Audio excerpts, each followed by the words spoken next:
Have you ever walked through the streets of London, Manchester, or Birmingham and noticed something unusual? On one corner, you see a grand, centuries-old church with its doors shut, its windows dusty, and its once majestic bell tower silent. Just a few blocks away, you hear the call to prayer echoing from a vibrant mosque, its doors wide open, filled with worshippers from all walks of life. What's happening here? Why are England's churches emptying out while mosques are thriving? This isn't just a story about religion. It's a story about change, identity, and the search for meaning in a rapidly evolving world.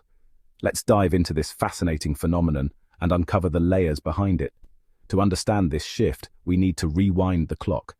England, for centuries, was the heart of Christianity in Europe. The Church of England, established in the 16th century, was not just a religious institution but a cornerstone of British identity. Churches were the centre of community life, where people gathered for worship, weddings, funerals, and even social events. The sound of church bells on a Sunday morning was as quintessentially British as afternoon tea. But fast forward to today, and the picture is starkly different. Many of these churches stand empty, their pews gathering dust, their congregations dwindling.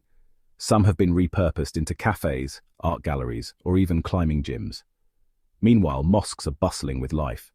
From London's East End to the suburbs of Birmingham, mosques are not just places of worship but hubs of community activity, education, and social support. This isn't just a local trend, it's part of a broader global shift. Across Europe, Christianity is declining, while Islam is growing. But why is this happening? And what does it mean for the future of England, a country with a deeply rooted Christian heritage? To answer these questions, we need to explore the stories behind the statistics. Let's start with the churches. The decline of Christianity in England didn't happen overnight. It's the result of decades of social, cultural, and demographic changes. Here are some of the key factors. In the 1950s, nearly 90% of Brits identified as Christian, and church attendance was a regular part of life. But today, less than half of the population identifies as Christian, and only a small fraction of those actually attend church. The younger generation, in particular, is increasingly secular. They're more likely to identify as spiritual but not religious, or outright atheist. For many, traditional religious institutions feel outdated, irrelevant, or even oppressive. Scandals and loss of trust. The Church of England, like many religious institutions, has been rocked by scandals, from sexual abuse cases to financial mismanagement. These scandals have eroded public trust and driven many people away. When the institution that's supposed to embody moral authority is caught in wrongdoing, it's hard for people to stay committed. Changing demographics. England is becoming more diverse, and with that diversity comes a shift in religious affiliation. Immigrants from South Asia, the Middle East, and Africa have brought their faiths with them, including Islam, Hinduism, and Sikhism. For many of these communities, religion isn't just a personal belief, it's a core part of their cultural identity, the rise of individualism. In today's hyper-individualistic society, people are less likely to commit to organized religion. They want to explore spirituality on their own terms, free from dogma and institutional control. This has led to a rise in alternative spiritual practices, from yoga and meditation to New Age beliefs. Now, let's turn to the mosques. While churches are struggling, mosques are thriving. But why? What is it about Islam that's attracting so many people, including native Brits? Here are some of the reasons.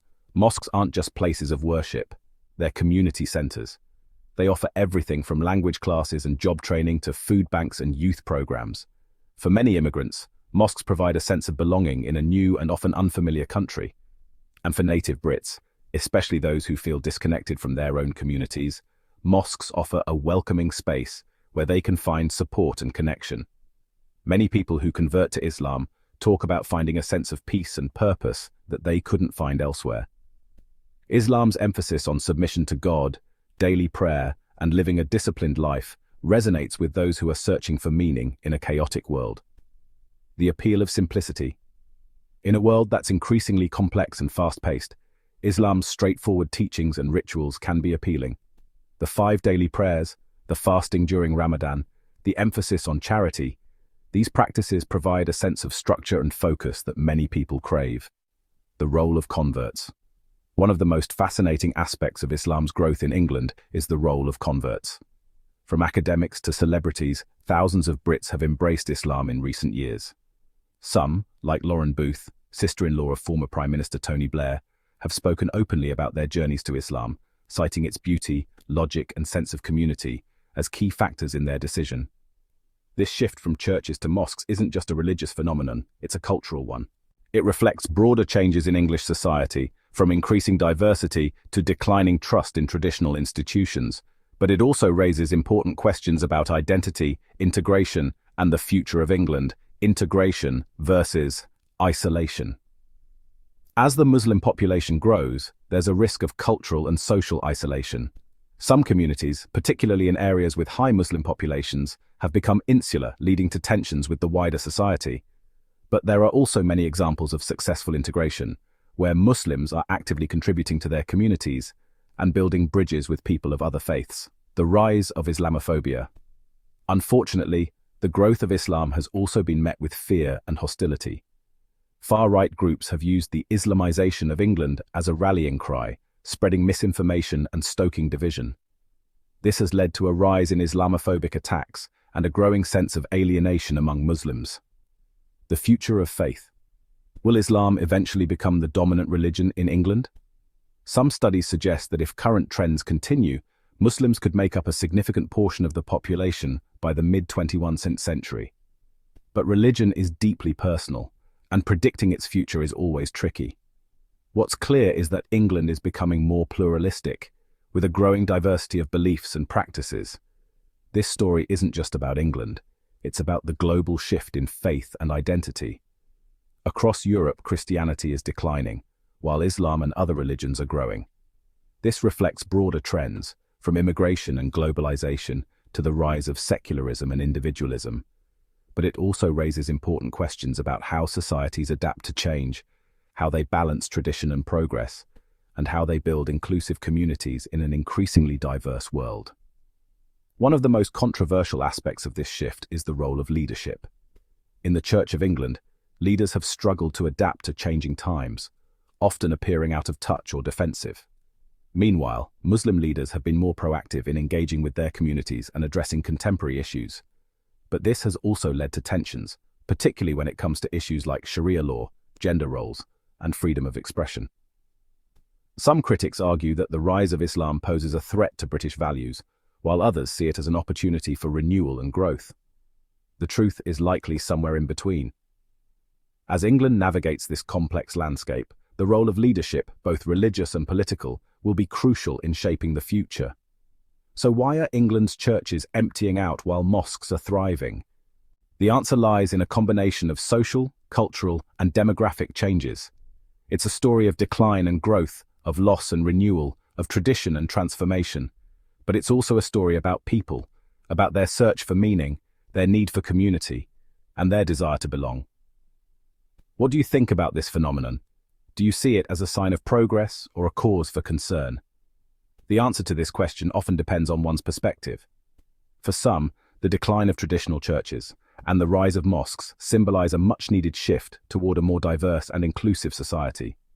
It reflects the reality of a globalized world where cultures and faiths intersect, creating new opportunities for dialogue and understanding. For others, however, this shift raises concerns about the erosion of traditional values and the potential for cultural fragmentation. Is England losing a part of its identity, or is it simply evolving into something new? This debate isn't just about religion, it's about identity, belonging, and the future of a nation. England has always been a place of change, from the Roman conquests to the Norman invasions, from the Reformation to the Industrial Revolution. Each era brought its own challenges and transformations, and each time England adapted. Today the country stands at another crossroads, grappling with questions of faith, culture, and coexistence. One thing is certain: this phenomenon is not happening in isolation. It's part of a larger global trend where traditional religious institutions are losing ground, while newer or more dynamic faiths are gaining traction. In the United States, for example, megachurches and non-denominational Christian groups are thriving, while mainline Protestant churches are declining. In Europe, Islam is growing not just in England but in countries like France, Germany, and the Netherlands. At the same time, secularism is on the rise, with more people identifying as non-religious than ever before. So what does this mean for the future? Will we see a world where religion plays a smaller role in public life, Or will new forms of spirituality and faith emerge to fill the void? And how can societies navigate these changes in a way that fosters unity rather than division? These are complex questions with no easy answers. But one thing is clear: the way we respond to these changes will shape the future of our communities, our countries, and our world. Whether you see this phenomenon as a sign of progress or a cause for concern, it's undeniable that it's a story worth paying attention to. If you found this exploration insightful, don't forget to like, share, and subscribe for more deep dives into the stories shaping our world. Your engagement helps us continue to bring you thought-provoking content that challenges assumptions and sparks meaningful conversations. And now, we'd love to hear from you. What are your thoughts on this shift from churches to mosques in England?